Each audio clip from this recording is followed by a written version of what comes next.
12 شاب اختفوا في ظروف غامضة.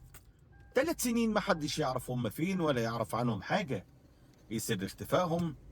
سر اختفائهم ده موجود في عربية شاي موجودة على ناصية شارع في حي من أحياء القاهرة الشعبية. هحكي لكم النهاردة قصة هزت المجتمع المصري، قصة فيها كل حاجة، فيها حب وخيانة وجريمة وعصابات وناس بريئة ووقعت في شباك الطمع. استعدوا لأن اللي هتسمعوه صعب تصدقوه، بس كل كلمة فيه ممكن تكون حقيقة. دي حكاية منال، أخطر ست عرفتها شوارع مصر. خليكم معايا لأن كل تفصيلة في الحكاية دي ليها معنى. أحمد بطل قصتنا النهاردة شاب خريج تجارة، وخريج بقاله كذا سنة وبيدور على شغل، وبيروح كل يوم شركات ومكاتب عمل وبيدور على شغل، بس ما بيتوفقش وما بيحصلوش نصيب في شغل من اللي بيروح، وبيرجع مصاب بالإحباط واليأس ومش عارف يعمل إيه، ونفسه يشتغل ونفسه يبقى معاه فلوس. المهم كان قاعد في أوضة صغيرة، أوضة وصالة يعني، في عمارة قديمة مع واحد صاحبه اسمه محمود. محمود ده كان شغال سواق على توك توك، كان بيصحى الفجر ويرجع بالليل، وبيرجع تعبان قوي، بس جيبه بيبقى مليان فلوس ومتراضي، يعني الحمد لله. إنما أحمد كان بيقضيها قاعدة على القهوة يا إما في مقابلات شغل ما بتجيبش معاه نتيجة. المهم محمود قال له ما تيجي تشتغل معايا يا احمد على التوك توك لحد ما تلاقي يعني شغلانه كويسه كده، يعني انا بشتغل من الفجر بالليل وانت ممكن تستلم من بالليل لحد الفجر وهتشتغل وترزق ويبقى في خير ليا وليك. المهم احمد قال له انا اشتغل على توك توك يا محمود ازاي بس يعني؟ ده انا خريج تجاره يا محمود، عيب اللي انت بتقوله ده. محمود قال له العيب مش في اللي انا بقوله، الشغل عمره ما كان عيب يا احمد، العيب في حالك اللي انت فيه وفي الفقر اللي انت فيه ده ومش عاوز تشتغل. المهم الديون بدأت تتزايد على أحمد وتزيد وتتراكم عليه. البقال ليه فلوس عند أحمد، وصاحب المطعم، حتى صاحب القهوة، الكل بقى ليه فلوس عند أحمد. المهم تمر الأيام، وفي ليلة شتاء باردة وبعد مقابلة من مقابلات الشغل الفاشلة زي كل مرة، أحمد بيقرر إنه يخرج يتمشى شوية في الشارع يفك عن نفسه شوية. والدنيا كانت بتشتي والجو ساقع جدا والشوارع تقريبا فاضية. فجأة وهو ماشي كده شم ريحة قهوة حلوة، قهوة كده تفتح النفس. وهو ماشي كده لقى الريحة دي جاية من عربية على نص شارع، في عربية شاي صغيرة كده عليها لمبة نيون، وعربية بسيطة جدا قديمة من عربيات الشاي المنتشرة. وقدام العربية كانت واقفة واحدة ست في أواخر التلاتينات كده، لابسة عباية وطرحة، وعينيها كان فيها حاجة غريبة. المهم قالت له تشرب يا أستاذ؟ الجو برد، أنا بعمل قهوة وشاي وحاجات كويسة، تعال جرب. فقال لها أنا عاوز قهوة سادة لو سمحتي، وجابت له كرسي بلاستيك وقعد قدام العربية. وعرف بقى إن الست دي اسمها منال، وقعدوا يدردشوا، وقعدت تعمله القهوة كده، بس كانت وهي بتعمل القهوة كانت بتعملها ببطء شديد وتركيز، كأنها بتعمل طقس معين، مش مجرد كوباية قهوة بتعملها عادي. فقالت له انت شكلك مهموم. الله والله الدنيا بس جاية عليا شوية والكلام ده. قالت له ما تقول لي في ايه يمكن اقدر اساعدك. احمد ضحك وقال لها هتساعديني ازاي يعني؟ قامت ابتسمت ابتسامة كده غريبة وماكرة، قالت له يا بيه الست المصرية دي ممكن تحل اي مشكلة، المهم تثق فيها، فاحكي لي يمكن اقدر اساعدك او احل مشكلتك. احمد ما كانش يعرف ساعتها ان الكلام ده هيغير حياته للابد. فقالت له تحب احكي لك عن شغلانة كويسة؟ وهنا بدأت الحكاية الحقيقية. هي شافته قاعد مهموم وزعلان، لمحت ان هو بيدور على شغل او بيدور على حاجة. فاول ما عرفت طرف الخيط بتاع المشكلة بتاع احمد، بدأت ترميله الطعم اللي هتوقعه بيه في المصيدة. بعد الليلة دي كل يوم الساعة 9 بالليل تلاقي أحمد قاعد على نفس الكرسي البلاستيك قدام عربية الشاي بتاعت منال، القعدة اللي كانت بتبدأ بكوباية قهوة وبقت دلوقتي بالطول لمدة ساعات. لأن منال دي كانت فنانة في فن التلاعب بالنفوس، كانت عارفة إن العقل الجعان أسهد في الصيد من العقل الشبعان. وأحمد كان جعان، جعان للنجاح.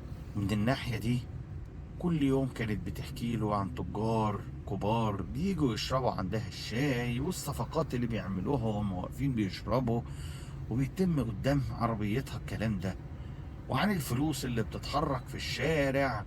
واحمد كان بيسمع من هنا وعينه بتلمع.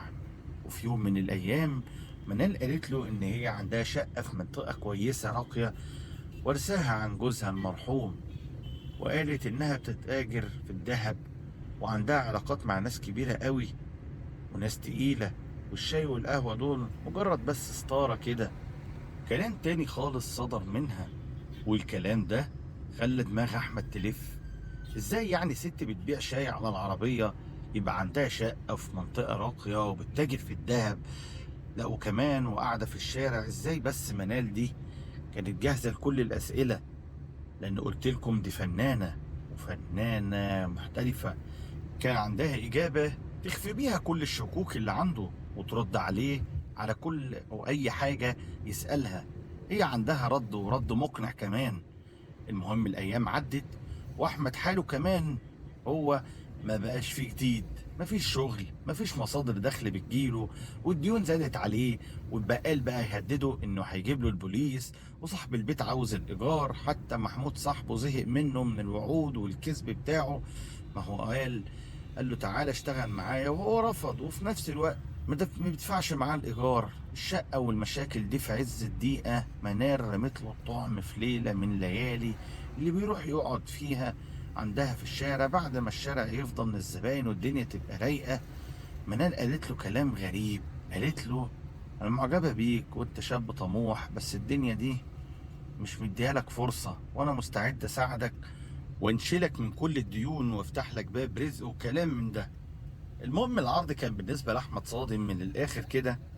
هي عاوزة تتجوزه، بس قالت له إن الجواز ده هيبقى في السر، مش لازم حد يعرف بيه. وقالت له إن عندها أسباب كتير تخلي جوازهم يفضل مخفي، ووعدته بحياة مختلفة، شقة فخمة وعربية وشغل محترم وفلوس كتير. أحمد كان مصدوم. الست دي أكبر منه يجي ب10 سنين على الأقل، بس الإغراء كان أقوى منه. بتغريب في فلوس وشقة وعربية، حاجات كتير قوي. والإغراء كان أقوى من تفكيره. تفكير منطقي فعلا، بس صورة الفلوس والشقة الفخمة والحياة والغنى والعز والحاجات دي كلها غطت على كل مخاوفه. عمته خليته مش شايف، مبقاش شايف قدامه حاجة. قبل ما أكمل بس اكتبولي في الكومنتات لو انت في وضع أحمد وفي مكانه واتعرض عليك العرض ده، هتوافق ولا ترفض؟ تمام. ما كانش بقى أحمد يعرف إن كل كلمة قالتها منال كانت كذب، وكان فخ منصوب ليه. وكل ابتسامة وكلمة حلوة قالتها له كانت بتخبي وراها لغز غامض. ما كانش يعرف إن في قبله كان في اتنين من شباب الحتة اختفوا في ظروف غامضة. واحد سافر بره مصر فجأة، والتاني دخل مصحة نفسية. الاتنين كانوا آخر مكان شافوهم فيه هنا قدام عربية الشاي بتاعت منال. المهم في نفس الليلة أحمد وافق على العرض وما استناش يفكر.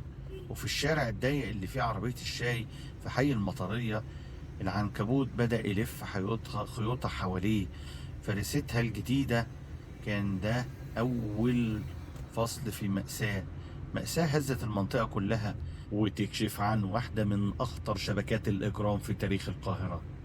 الساعة كانت 10 بالليل لما عربية نص نقل قديمة وقفت قدام عربية الشاي بتاعت منال. والسواق كان راجل كبير في السن، ملامحه حادة وجامدة وعينيه غريبة برضه. منال شاورت لأحمد عشان يركب معاهم، وركبوا مع بعض العربية. والعربية مشيت، وبدأت رحلة الضياع على أحمد. العربية لفت في شوارع كتير، شوارع ضيقة وحارات ضلمة، لحد ما وصلت لحي شعبي قديم قدام بيت كده كان زي القصر صغير قديم حواليه سور عالي. المهم نزلوا من العربية ودخلوا البيت، ولقى البيت مختلف تماما. أساس فخم، نجف كريستال، سجاد تقيل، وكل حاجة بتقول إن منال مش مجرد بياعة شاي عادية. وريحة كده غريبة، مزيج من البخور وعطور جو مش مريح، مريب، مرعب. يعني هو كان بيقول في نفسه كده أحمد: هو في إيه؟ أنا إيه اللي جابني هنا بس؟ وعود اللي المنان اديتها له كانت عمياه وعمي عينيه عن رؤية الحقيقة والمنطق. يا ابني فوق اللي انت بتعمله ده، في حاجة مش صح، في حاجة مش منطقية في الموضوع. يعني هي معاها الفلوس دي كلها وتقول لك شغالة في الذهب وساكنة في قصر وشغلانة تعبانة زي انها واقفة بتبيع شاي وقهوة. المهم منال قالت له استريح هنا في الصالون، وقعد في الصالون شوية يستريح. وبعد شوية جاله راجل كبير، قالت له ده خالي، وكان معاه شيخ كبير في السن واتنين شهود عشان يعني يكتبوا الكتاب وكده. المهم كتبوا الكتاب، والأيام بقى اللي جت بعد كده كانت أغرب وأغرب. كل يوم نفس الروتين، يصحى ياكل ويشرب الشاي وينام. ما كانش عارف الساعة كام ولا النهاردة ايه ولا النهار من الليل. ومنال كانت كل يوم تخرج تبيع الشاي وترجع بالليل. في اليوم التاني أو اليوم التالت سمع صوت عربية بره وصوت رجالة كتير بيتكلموا بصوت عالي. حاول يقوم يشوف في ايه بس جسمه كان تقيل قوي. المهم الباب اتفتح واتنين رجالة كده معضلين وضخمين دخلوا الأوضة. لقاهم نفس الاتنين اللي كانوا شهود على الجواز، بس المرة دي وشوشهم كانت مختلفة، عينيهم كانت باردة وجامدة. منال لقاها واقفة على الباب وبتبص من غير أي تعبير. شافها أحمد من غير ما ياخد بالها أو ما تاخد بالها، وما فكرينه يعني نايم مثلا أو مغمى عليه زي كل يوم. بس هو شافها وهي بتهز راسها للرجالة، يعني بتدي لهم أوامر أو أمر، حاجة زي كده يعني. ومن هنا بدأ الكابوس الحقيقي. الرجالة دول شالوا أحمد طبعا، وما اتحركش لأن جسمه كان متخدر جامد، مش قادر يقاوم أو يقاوم اللي بيحصل معاه. حطوه في صندوق خشب كبير في العربية، وطول الطريق كان بيسمع صوت منال وبتضحك ضحكة باردة كده هتفضل في ودانه طول العمر. المهم العربية مشيت بعيد بعيد بعيد عن القاهرة، وراحت مثلا الصحراء واتجاه مجهول كده في قلب الصحراء. ومحدش في منطقته عرف عن أحمد حاجة، ومحدش لاحظ إنه اختفى غير واحد بس، صاحبه محمود، سواق التوك توك اللي ما كانش مصدق قصة جوازه السري دي من الأول. محمود صاحبه ما كانش من النوع اللي بيصدق الكلام بسهولة. لما أحمد يعني راح حكاله عن قصة الجواز السري ده وقلبه كان حاسس إن في حاجة غلط. الموضوع مش منطقي يا جماعة، إن في حاجة غلط في الموضوع. المهم في اليوم الرابع من اختفاء أحمد، محمود قال لك: بس أنا هبدأ أتحرك أشوفه راح فين. أول حاجة عملها إنه راح للبقال والناس اللي كان مديون لهم. يا جماعة محدش شاف أحمد، محدش جاله عشان يدفع أي فلوس زي ما وعد. لا، قالوا له لا، ما جاش خالص ولا عود هاوب ناحيتنا. الكلام ده راح يدور على عربية الشاي بعديها محمود بتاعت منال، لأنه كان متعود يقعد فيها بالليل. خلاص بقت يعني دي القعدة بتاعته من بدري زي ما حكينا. المهم لقاها زي ما هي، ومنال واقفة عادي بتبيع شاي كأن مفيش ولا أي حاجة حصلت ولا كان لها علاقة بالموضوع أصلا. قرب منها وطلب شاي وفضل واقف كده يراقب الدنيا فيها إيه. لما منال كانت شغالة عادي جدا، أو منال عادي شغالة وبتضحك مع الزباين وبتعمل شاي وقهوة كأن محدش اختفى. بس محمود لاحظ حاجة غريبة.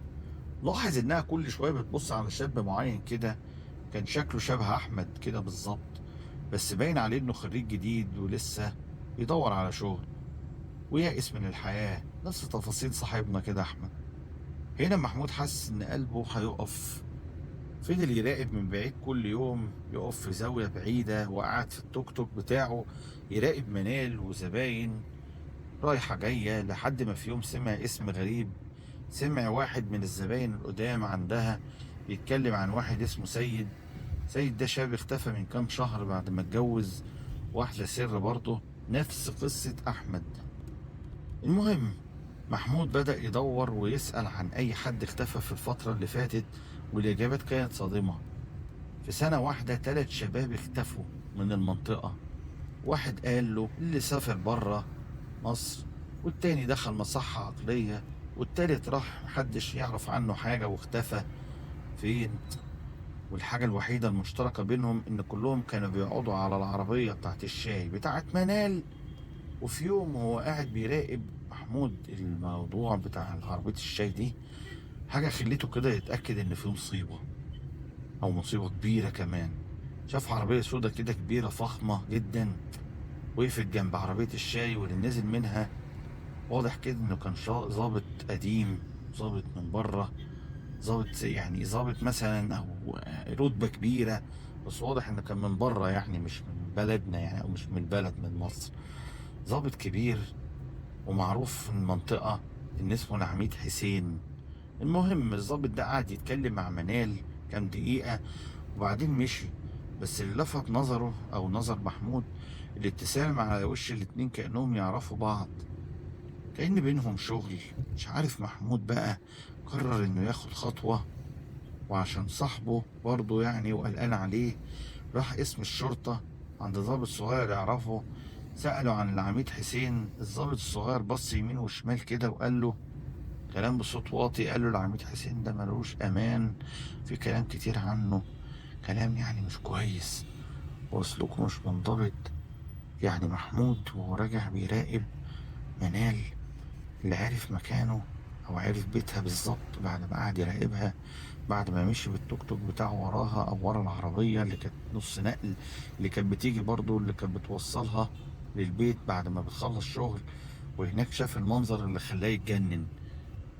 بقى مش عارف او مش فاهم يعمل ايه. شاف نفس العربية السوداء بتاعت العميد حسين واقفة قدام البيت، وشاف اتنين رجالة معضلين وضخمين كبار بيشيلوا صندوق كبير، وكان باين منه صوت خبط في حد جوه في الصندوق ده. محمود قلبه بقى وقتها كان هيقف، وعارف ان صاحبه لسه عايش، او قلبه حاسس ان صاحبه لسه عايش.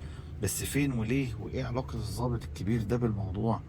الإجابات كانت أصعب وأبشع من أي حاجة تخيلها محمود في حياته. بس محمود مشي ورا العربية على أمل إن ممكن يلاقي صاحبه. العربية راحت في مكان صحراء، مكان مخيف، مفيش فيه غير صوت الكلاب والحيوانات. ومشي وراهم، والعربية دخلت طريق زي مدق كده في الصحراء، بعيد عن أي عمران.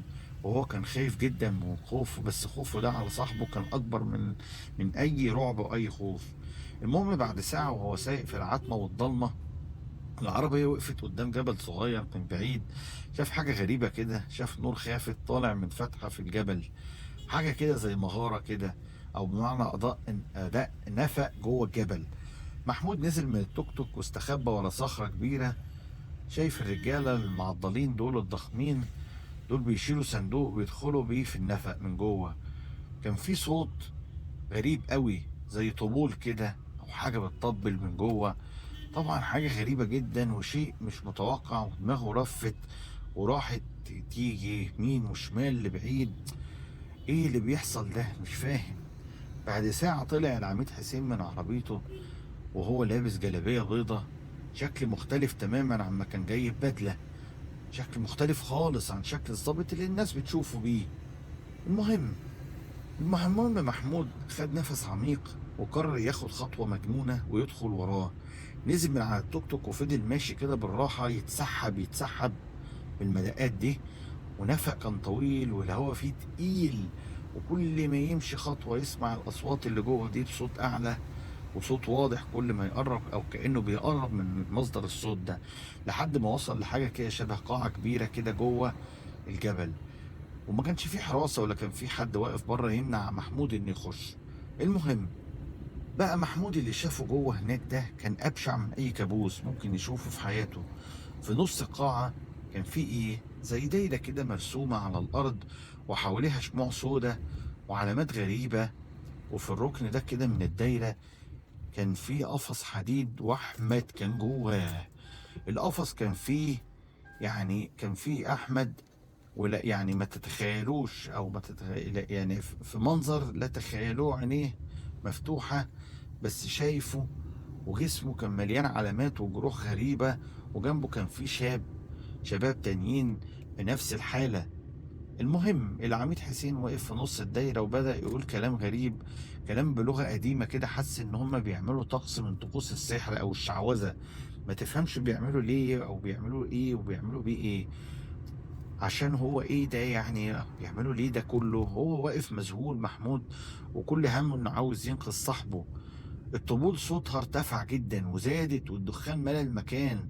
محمود قال في نفسه العصابة دي إيه دي؟ دي مش عصابة مخدرات ولا عصابة تجارة بالبشر ولا الكلام ده كله. دي كانت عصابة من نوع تاني خالص، كانوا بيدوروا على آثار وكنوز فرعونية ويقدموا قرابين بشرية للجن عشان يدلهم على الكنوز دي. ومنال كانت الطعم اللي بتختار الشباب اللي محتاجين ويأسين من حياتهم وتتجوزهم في السر، وبعدين بيتخدرهم ويتعذبوا في طقوس معينة كده شيطانية عشان يوصلوا لأغراضهم الخبيثة دي. في لحظة محمود خلاص رجليه وقعت في الفخ ودخل جوه المكان، بس رجليه ما كانتش شايلاه، وكان قلقان وطلع يجري من النفق وركب التوك توك بتاعه وربنا نجاه. وقلبه كان بيدق جامد وعمال عيونه دي بتدمع غصب عنه عشان عاوز ينقذ صاحبه بأي شكل وبأي طريقة. هو قال في نفسه أنا لو عاوز أنقذ صاحبي مش هقدر أعمل حاجة، لازم يجيب البوليس، البوليس الحقيقي يعني، مش العميد حسين المجرم ده. اللي هو العميد حسين اللي هو كان بطل في الموضوع ده او بطل في الشر اللي بيحصل. السؤال اللي كان يعني كان مين اللي هنصدقه؟ مين اللي هيصدق حكاية ان في عصابة بتخطف ناس وبتقدم قرابين للجن في جبل في صحراء؟ كلام مش منطقي، ممكن ما يتصدقش، ومش عارف هيروح يقول لهم ايه بس في الاسم. المهم هو بس ما كانش قدامه غير ساعات قليلة، يا إما ينقذ صاحبه يا إما أحمد هيضيع منه للأبد. المهم محمود راح على اسم الشرطة وعارف إن محدش هيصدقه لأن كلام غريب فعلا ومش منطقي يحصل، بس ما كانش في قدامه حل تاني.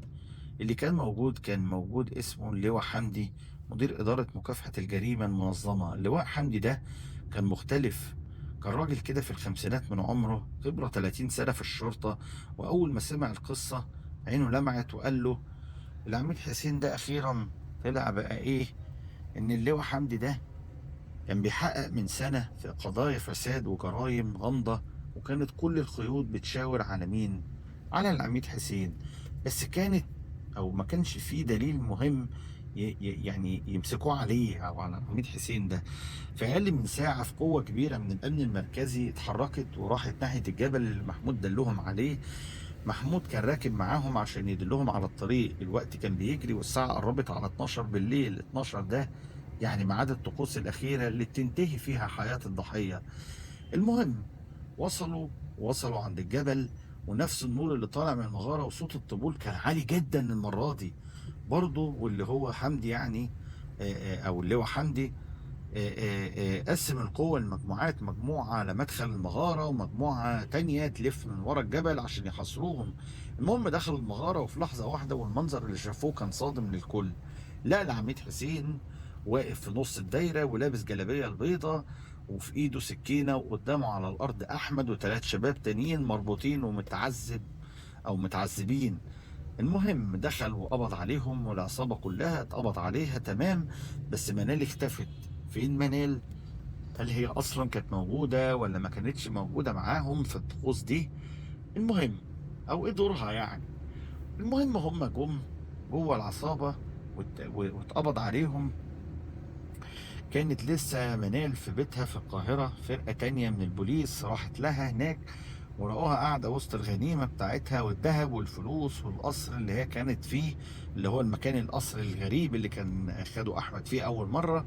وقبضوا عليها برضو. أحمد راح مع الاتنين الضحايا المستشفى والدكاترة قال لهم تعرضوا لتعذيب وحش كبير وحقن مخدر من نوع غريب.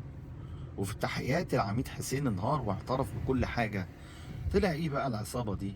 دي كانت شغالة من سنين بيستخدموا السحر والشعوذة وعمليات التنقيب عن الآثار، وكل ضحية كانت بتتعذب أيام على أمل إن الجن يرضى ويكشف عن مكان الكنوز دي.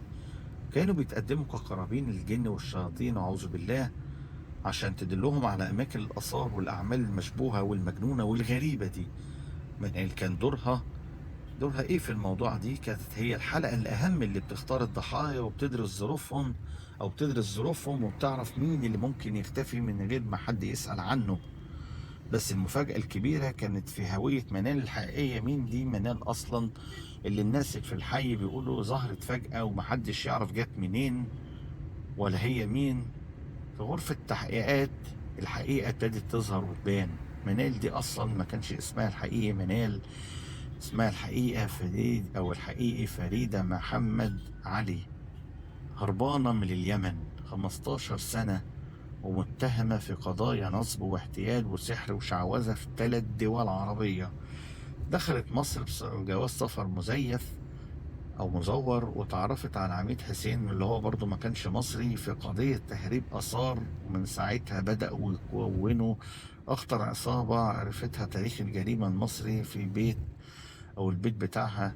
البوليس لما راح لقى مفاجآت كتيرة قوي، لقى صور لكل الضحايا وتقارير عن حياتهم المادية والاجتماعية والنفسية، وأوراق تثبت جوازها من 12 شاب خلال 3 سنين، كلهم اختفوا في ظروف غامضة. العميد حسين برضه اعترف إن العصابة كانت بتستخدم فكرة السحر والجن عشان يدوروا على مقابر فرعونية ويبعتوا الآثار لتجار من بره مصر، والضحايا كانوا بيتعذبوا ويتصوروا في أوضاع مهينة عشان تبقى يعني ابتزاز ليهم، أو يعني يخوفوهم بمعنى أوضح، وعشان يبعتوا الصورة دي للتجار كدليل إن العصابة يعني بتتواصل مع الجن وكده عشان يكتشفوا عن أماكن الآثار والمقابر الفرعونية. احمد فضل شهر كامل في المستشفى لانه كان محتاج علاج نفسي عشان اللي يتعافى من اللي شافه من التعذيب اللي تعرض له. كان وحش فعلا، والحقن المخدر او المخدره اللي خلته يشوف هلاوس ومرعبه، والمجرمين اللي اتقدموا للمحاكمه ومنال كانت واقفه قدام القاضي ما كانتش خايفه ولا ندمانه، بل بالعكس كانت قاعده تضحك وهي بتحكي عن ضحاياها وازاي كانت بتختارهم، وانها يعني كلهم كانوا طماعين وعايزين فلوس وكانوا مستعدين يبيعوا نفسهم عشان الفلوس. المهم اتحكم على منال والعميد حسين بالاعدام والسجن المؤبد لباقي افراد العصابه. وبيقولوا ان احمد الناس تعاطفت معاه بسبب اللي حصل له، وشافوا له عقد عمل بره وسافر واشتغل في الخليج او دوله خارجيه واتجوز وقتها، والوقت ده وخلف وعاش حياه مستقره وطبيعيه.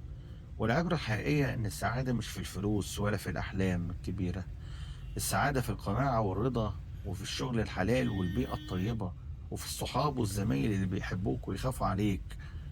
وافتكر دايما إن الشيطان دايما بيظهر لك بقرون حمراء، أو إن أنت فاكر إن الشيطان بيظهر بشكل مخيف أو وحش. لا، الشيطان ممكن يجيلك في كوباية شاي حلوة، في ابتسامة جميلة من حد، في ليلة شتا باردة زي كده، مع كوباية شاي دافية، مع خداع، ويصور لك الوحش حلو. اللي حصل مع أحمد في النهاية ما تنسوش إن كل دي يعني ناخد منها عبرة ونخلي بالنا ونبقى صاحيين ونركز في اللي بيحصل حوالينا. لو عجبتكم النهاية أو عجبتكم القصة ما تنسوش تشتركوا في القناة وتفعلوا زر الجرس عشان يوصل لكم كل جديد. السلام عليكم.